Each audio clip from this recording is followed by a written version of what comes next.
Selamat datang dan mendengarkan audiobook yang dikeluarkan oleh Audiotune dengan novel yang berjudul Pengantin yang Ditukar oleh autor Yeni Tawati dengan pengisi suara Rumi, resepsi pernikahan. Selamat mendengarkan. Hari ini adalah resepsi pernikahan Aiden dan Haira. Acara itu diselenggarakan di sebuah gedung mewah yang sebenarnya adalah milik Aiden atas nama Alexander. Harsha menyewa gedung itu, namun dia tidak perlu membayar karena Aiden tidak mau menerimanya. Haira dan Aiden tampak sangat serasi dengan balutan pakaian pernikahan yang dibeli dari desainer terkenal Alena Wijaya, dan tentu biaya ditanggung oleh Aiden yang hanya diketahui Harsha saja.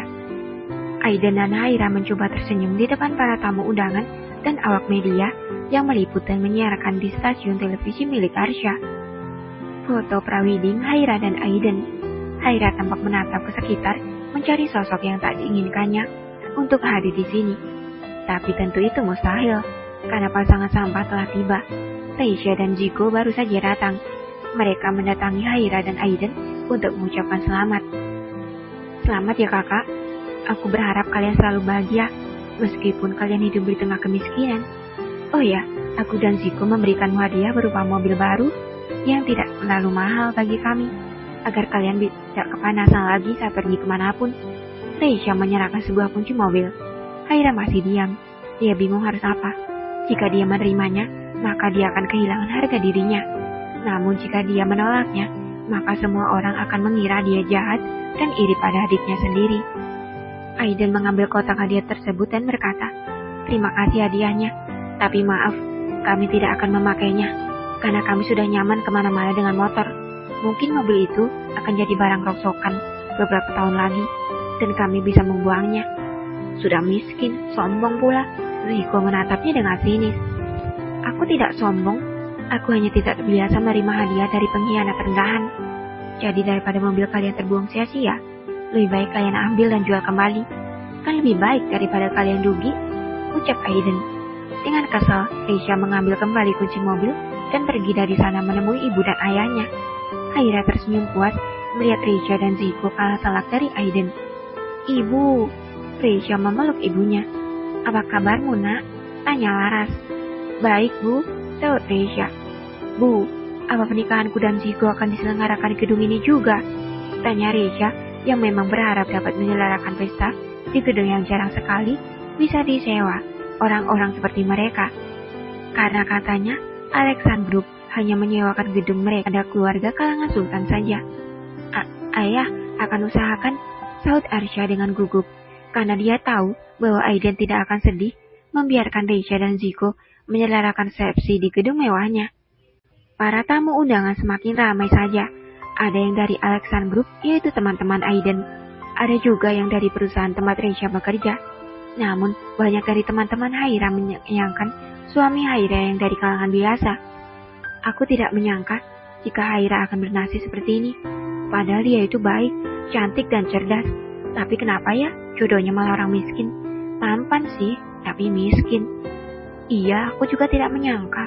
Selama ini Haira tidak pernah mengatakan siapa pacarnya. Dia hanya bilang itu orang baik. Apa orang baiknya harus miskin begitu? Kasihan sekali dia. Pagi tadi aku melihat dia datang dan pulang bekerja dengan diantar jemput oleh motor.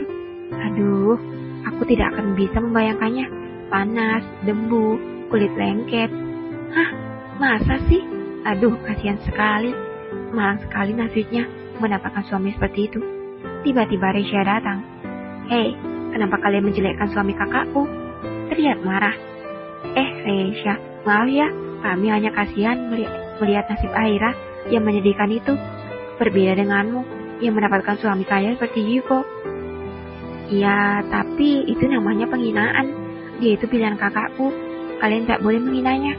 Kami sudah berkali-kali melarangnya menjalin hubungan dengan Aiden, namun dia tetap bersikeras ingin menikah dengan Aiden. Kami bisa apa? Lihat saja bagaimana Aiden akan menguatkan dirinya." Reisha mendengus kesal. Aktingnya sangat bagus sekali. Hingga kini teman-teman Haira menatap tidak suka pada Aiden. Iya, dasar laki-laki parasit. Dan Haira itu sangat bodoh. Mau-maunya menikah dengan laki-laki modal tamang saja. Apa dia bahagia dengan ketampanan suaminya? Bersungut kesal. Berhasil. Mereka terprovokasi.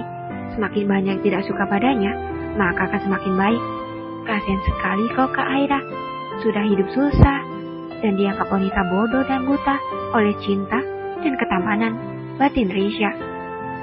Hai nona-nona, sudah cukup gibahnya? Tanya Dian yang tiba-tiba muncul. Penampilannya sangat berbeda. Dia memakai jas yang membuatnya terlihat berwibawa dan tampan. Bahkan ketampanannya membuat semua teman Haira terkesima. Astaga, ada bule, berdecak kagum. Apa lidah kalian tidak lelah menceritakan keburukan orang yang belum tentu benar? Bisa saja itu sebuah fitnah, tutur Aiden. Apa masalahmu? Kau itu hanya teman Aiden. Reisha mendengus kesal. Karena aku temannya, makanya aku membelanya. Bukan seperti kalian yang malah menjelekkan temannya. Kalian sendiri dan kau, menunjuk wajah Reisha. Bisa-bisanya kau menghina kakak iparmu sendiri.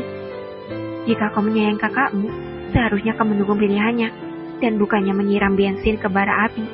Aneh sekali. Kau ini adiknya atau bukan sih? Dia menatap curiga kepada Reisha. Tutup mulutmu. Aku tidak butuh nasihatmu. Lebih baik kau urusi saja hidupmu yang miskin itu. Dasar kere.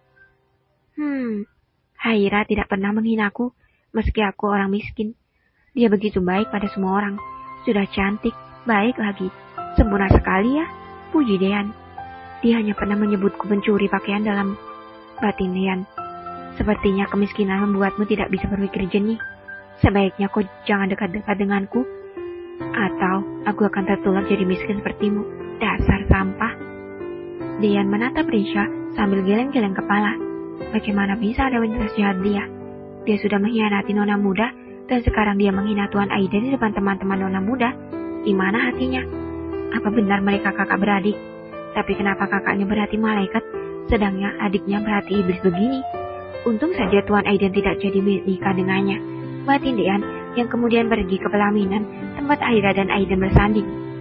Sedangkan Reisha terlihat sangat kesal dengan reaksi dan ucapan Dean tadi yang memuji-muji Haira. Teman itu membuat Reisha sangat kesal. Tujuan utama dalam hidupnya adalah menghancurkan Haira. Rasa iri sejak kecil telah membuatnya menjadi sosok yang sangat membenci Haira.